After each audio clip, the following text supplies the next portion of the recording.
Hi and welcome to another edition of a Monday Motivation. My name is Chirabo Novelin and I'm here to inspire you, motivate you and energize you so you can live to your fullest potential. So today I want to talk about self-defeating habits.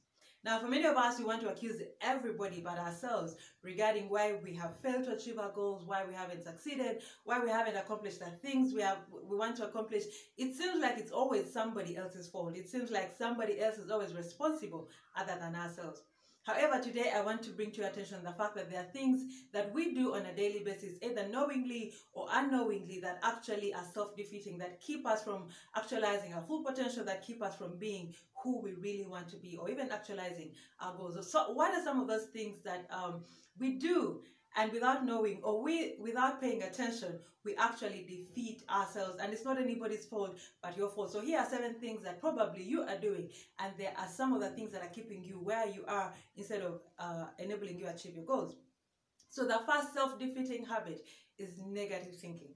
Now think about it. We spend a lot of times in our minds, in our brains, thinking about so many things. The question is, what are you thinking about? Not so much about life, but also what are you thinking about when you think about yourself, about your potential, about your dreams, about your abilities, about your destiny, about your goals, because you are a total sum of your thoughts. As a man thinks, so is he. So the manifestation of your life is a total collection of your thoughts. So that's why you want to stop and ask yourself, what am I thinking about when I think about me?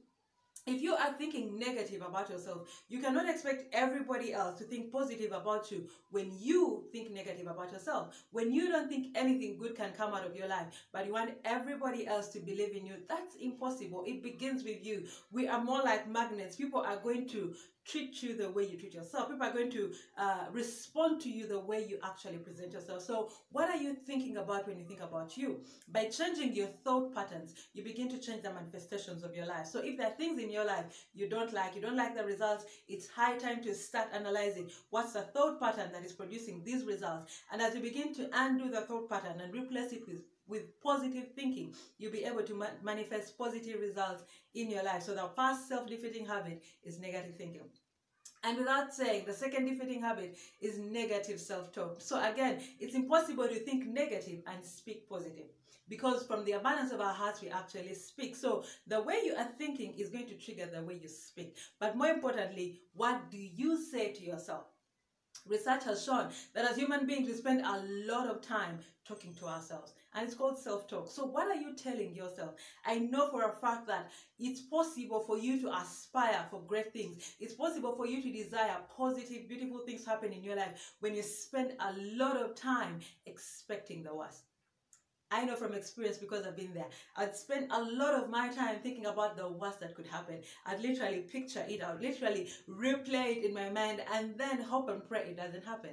Well, that is a very self-defeating habit. For you to change the way you think, also change the way, what do you tell yourself when you have your internal conversation? When you wake up in your morning, we have talked about the power of affirmation. What do you tell yourself? Do you wake up telling yourself, oh little me, I have already failed, I'm good for nothing, I can't do it? Or do you wake up with a positive affirmation? So by changing how you talk to yourself, it's going to influence your attitude, your confidence, your esteem, and it's also going to influence how you live and perform in everyday life. The third self-defeating habit is procrastination. Now, again, we talked about procrastination a couple of weeks ago. And yes, this is something that many of us struggle with and kind of feel like, yeah, I will do it. But the reality is, every time wasted is never regained. You will never live in that minute, ever, in that moment. Once it's gone, it's gone. So when you think about procrastination, I already shared 3 things you can do to actually beat procrastination. Is to analyze why that task is important. What are the effects of you not doing it? And 3, how are you going to reward yourself? So procrastination is a self-defeating habit because you waste a lot of your time. And time is one of the most limited resources that all of us have. So begin to manage your time well. Put value to your time by doing the things that are most important and most relevant in your life. The 4th self-defeating habit is fear. Now, fear can be legit or can be baseless. So I'll talk about baseless fear. Many of us spend a lot of our lives living in the shadows of fear. Sometimes even the shadow is not there, it's imaginary. But we fear that this thing is going to happen, or it's bound to happen, and we don't even have the affirmation that it's actually going to happen. You don't know for a fact that it's actually going to happen. So fear is one of those things that robs you of the moment.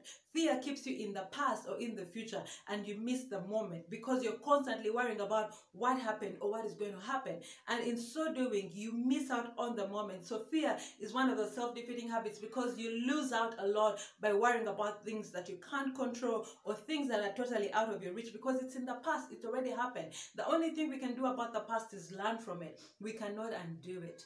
And so that's a reality, that fear, because it happened, is going to happen again. Now, fear can drive people to extremes. However, you need to explore your fears. What is the driving force? What is the motivation? What is the best for the fear? Because if it's baseless, you need to let it go. And again, it has a lot to do with how you think. When you expect good things to happen to you, fear begins to walk out of your life. When you expect the negative things to happen to you, then yes, you're going to live in constant fear for the biggest part of your life. And the fifth thing is very related to fear, which is worry. Again, worry I think is a twin to fear. Because we spend so much time worrying about the possibilities. What if I fail? What if I fall sick? What if my parents die? What if I never get married? What if I don't have a child? What if I never get... What if? Now, that same what if can be flipped into the positive perspective. What if I get the job? What if I become rich? What if I become a millionaire? What if Think about the positive. Instead of worrying, turn your worries into expectation. Expectation is what gives birth to manifestation. What you expect, oftentimes you're going to receive. So turn it into an expectation. Instead of worrying about it, turn it into an expectation and affirm it and say, hey, I'm going to excel. I'm going to be great. I'm going to be successful. I'm going to get that job. I'm going to get that promotion. And as you begin to affirm it, you begin to... the expectation will begin to rise up in you, and that expectation is what is going to give birth to the manifestation of the things that you so desire. Number 6, self-defeating habit number 6 is perfectionism.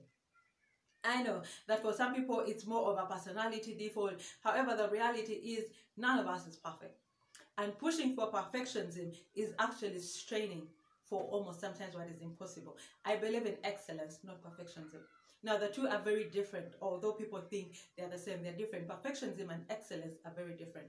Aiming for excellence is awesome. Aiming for perfectionism is setting yourself up to fail, because we are not perfect human beings. None of us is. And so for you to actually push yourself to be perfect is to waste a lot of time, is to defeat yourself in so many ways, because you never see the good that you can do. You never be able to celebrate the small milestones, because you're always looking for the perfect picture, which perfect picture will never come. If it does, it's always a temporary, because change is a fact of life. So perfectionism is a self-defeating habit. If you're one of those people that is constantly seeking to be perfect, everything waiting for the perfect time, the perfect weather, the perfect conditioning, it's never going to come. You're going to lose a lot of opportunities and miss out on time, because you're trying to push yourself to something that is close to being impossible. The last self-defeating habit is idle talk. Now, idle talk is, that has a lot to do with who you keep company with. Idle talk is also very related to the fact that our words have power. Our words define us. Our words are very creative. So what do you spend your time talking about? If you spend time talking about nothing, you're going to yield nothing. If you spend time talking about fruitful things, then you're going to have positive results. It's been said that wise people spend time talking about ideas, and foolish people spend time talking about people. So what do you spend your time talking about when you meet with your friends, when you meet with your peers? Because that exactly is going to create an energy around you that is going to manifest the same things that you're constantly talking about. So 7 self-defeating habits. 1 is negative thinking. 2 is negative self-talk. 3 is procrastination. 4 is fear. 5 is worry. 6 is perfectionism, and 7 is idle talk. So these 7 defeating habits, these are things that we do on a daily, either knowingly or unknowingly, and it's within your power to change each one of these habits, so you can actually release yourself to become the fullest potential that you want to be and to actualize your goals. So I hope this has been helpful. Let's keep the conversations going online. My name is Noeline Chirabo. Catch you next time. God richly bless you.